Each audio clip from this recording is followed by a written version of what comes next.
Alright, let's keep up with our daily practice. So let's get a little more dagger work in.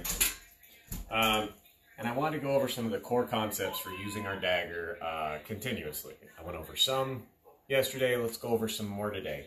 So this is just a secondary rule in general.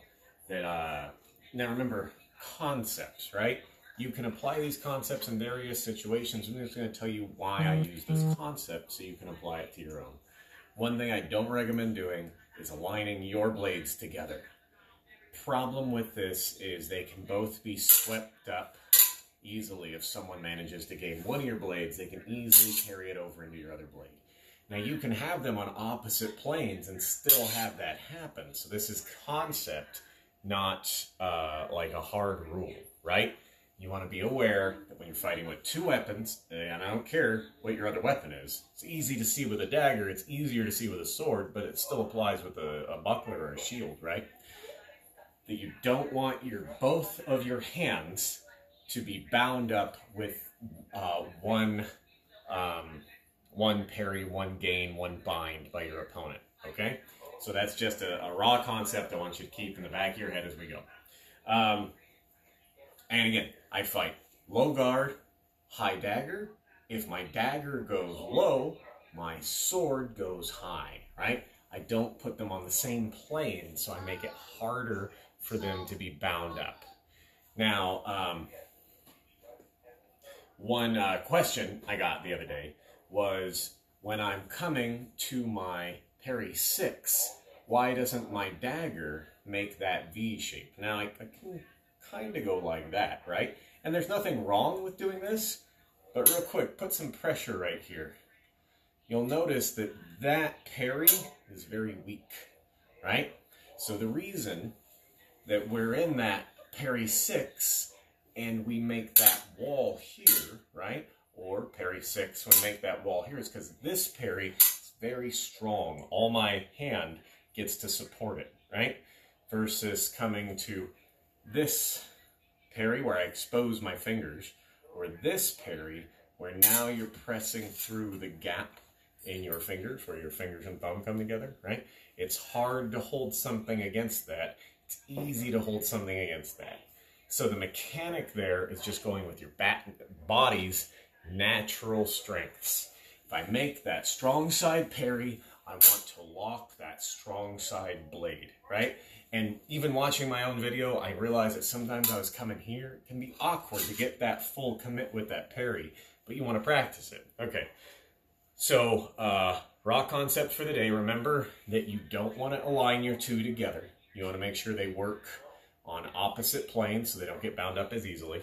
And also, and I kind of talked about this last time, this is defensive and aggressive. Don't get caught thinking singular with your weapons, okay? And not just that they only block or they only attack, but also remember that it's another common mistake we make when we're practicing with our secondaries. That if I'm going to guard a shot coming on this side, that I like to put everything there, right? These are going to work in sync with each other, but independent of the other. They're not going to be miming each other. They're going to be synergizing each other, working independently in a way that supports the other and makes the two stronger, right? So even though, like we just saw with my parry 6, both come to this side, they come to my strong side to double the guard, make it more effective. What I'm not doing is I'm not putting them both there to try to grab your sword stronger with two blades. That's not necessary when you're fighting rapier. If you gain leverage on someone, you have them. That's all you need. You need leverage. We're not playing a game where we need added strength. We're playing a game where we need added leverage. Got it? So when my parries, and again, we'll use parry 8, for example, just so you can see it on the opposite side, right? When my parries come here, yeah, that feels good. My parries come here and make that guard. I'm not putting my hands together and in the same spot. I'm putting my blade against your angle and my other blade against your counter angle, right? And for that one, I want to turn it a little because, like I said, I'm weak on that parry, so I'm not going to try to angle it. I'm going to angle it a little bit. But the concept remains the same. you want to make sure 7, 8, right? You want to make sure that you are creating a initial parry that guards against that incoming blade, and that second parry that guards against their secondary line of approach. I'm not putting my hands together and moving them around together, right? This is a ooh, that's the roof. This is a misconception that a lot of people get when they're trying to work with their secondaries. Okay, enough concept. Now let's do some work together. Make sure I got my room. Staying with our dagger. And again, if you guys want to learn how you would hold a different kind of dagger, say something. Otherwise, I'm sticking with sail dagger because it's my preferred dagger and it's the one I recommend. But if you want to work on using like a ring dagger or a different style dagger, say something in the comments. I'll go over it. But for right now, sticking with the one I like. Sticking with just walking through. Actually, you know what? Let's do like a minute, 2 minutes of lunges with the dagger, and then we'll do our parry series, right? We'll go through all 10 of our parries with the dagger. So, real quick, keeping that lunge build together, where does our dagger go when we lunge? Because that is also important, okay? And again, context is going to change this. There is not a hard rule for this. This is going to be dependent on my opponent. How are they holding their blade? Got it? So I'm going to be referencing why I put my dagger there, when I lunge, and how I'm intending to use it after that. Okay? So, from our good on guard, couple slow. Let's get that align, extend. Got it? Align, extend, lunge. Now your dagger always comes with you. Common mistake. Last thing on secondary concepts before I lose it. This is bad. This is bad. This is good, right? Don't let your secondary start to drift to this closer to me position.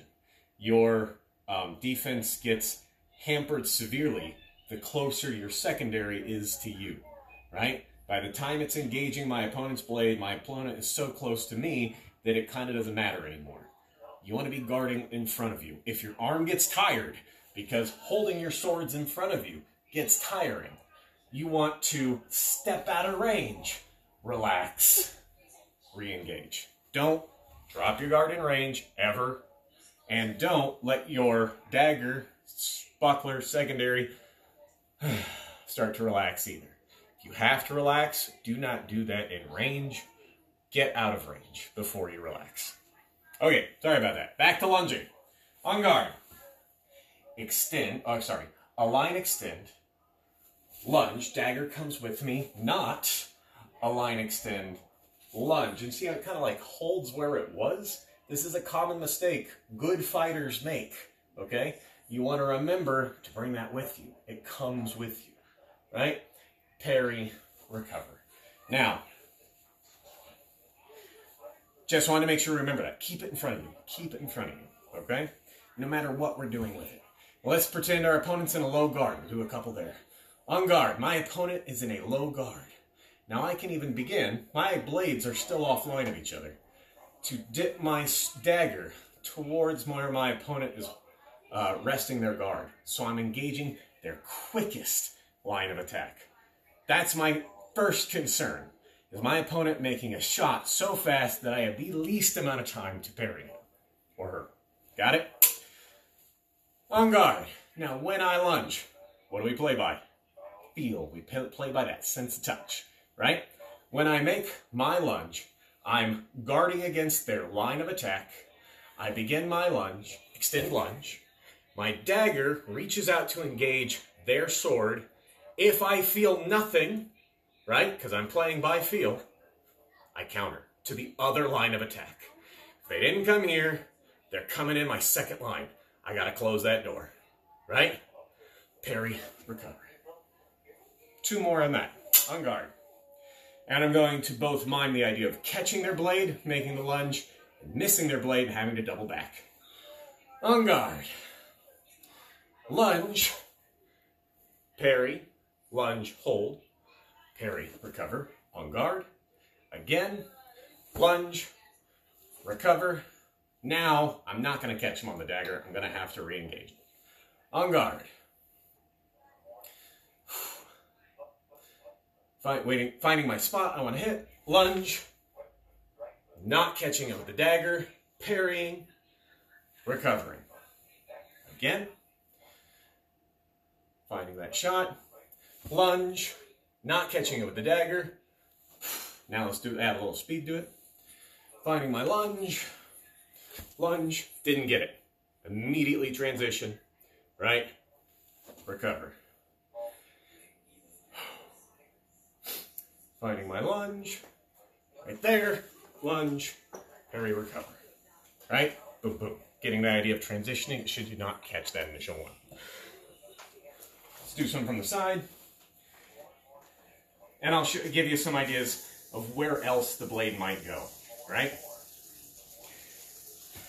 On guard. Initial lunge. Boom. Catch it. Right? Parry, recover. Initial lunge. Boom, didn't catch it. Have to re-target. Parry, recover. Got it? Okay, now,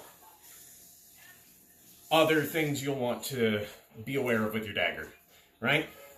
If they're in a high guard, and I'm guarding the center line, I might want to keep it high, make my initial lunge, either gaining them out or gaining them in, by holding their sword and forcing it one way or the other, and being ready to transition to my second line if I don't feel it there, right? This low-high works the same way in reverse, high-low or high-cross-body, depending. High-low, low-high, high-cross-body, right? Now I'm going to go with the common one. The common one is a cross-body. That's normally how this goes. And we're just going to practice for that for now. Concepts, right? Be ready to transition. Realize you have to change with a fight. On guard. Finding that good one. Extend lunge, right? Now, if I can get them with my initial parry, go me. If I can't, I got to be ready to transition that or transition that as necessary. I fight the low guard, bent knees, finding my good shot, lunging, right? If I get here and they haven't, and I don't feel that intentional gain that I thought I was going to get, I have to be able to translate, depending on, I shot high this time, so my dagger has to shoot low, right? Recover. Again, if I make that high shot, boom, and I have to transition it to guard against that low one, because I didn't gain them, bind them out with that initial lunge, guarding low, right? It's from the side. On guard, finding my shot, making that initial, and I've gathered them. I've got their blade, I hit them, I'm safe, right? Next one, make that shot again, but I didn't gain it, so now I have to transition to the next line I think they're going to come in on. Recover. All right. So we've gone over some concept of the lunge. Let's do one set of parries to finish it out, so we at least keep up with all of our moves. Always working on that lunge, always working on that guard, always broadening our mind so we can conceptually change as necessary, right? New data should change what you're doing. On guard. Let's get a little close. Let's walk through our parries and talk about what we will do with our dagger. So, parry 1. Now, coming to parry 1 with the dagger, unusual, but it might happen. So let's talk about it. If I come to parry 1, now my dagger is going to re-engage to my front. So I'm able to guard, guard, kill as necessary. Got it? On guard. Parry 2. Now this one, coming underneath my hand, guarding this side, but ready to transition to either one as necessary, right? Or kill. On guard. Parry 3, and as I make that wall, I bring my dagger to guard that center line or guard that low line as necessary. parry 4, crossbody, and this time I make that V shape, so I'm able to guard against that. If I gain them in this one, I can then guard against that second one. And you can definitely say that same thing with 3. If I gain them here, they're going to want to come around, guarding on that low angle. That's why I come about here. So if I don't feel steel, I can transition over easily, making myself a threat. And if I do feel steel, it's easy to make that dagger transition, right? Concept. On guard, 4. Oh, sorry. On guard, 4. I like that one. On guard, 5. Coming under, and again, this is one of those transition the dagger under, make it ready, available. On guard, 6. I'm going to use a modified 6 because I want to work on it. From my low guard, snapping out, bam, 6. Getting that full transition. On guard, 7. Remember, get that crescent, right? Crescent coming on top, should they disengage? And careful with this one, because a lot of people tend to like make a straight up wall. You want to angle it. You want to angle it so you have a greater chance of catching that parry. So again, on guard, 7, angled, right? Not hardcore, right there in between.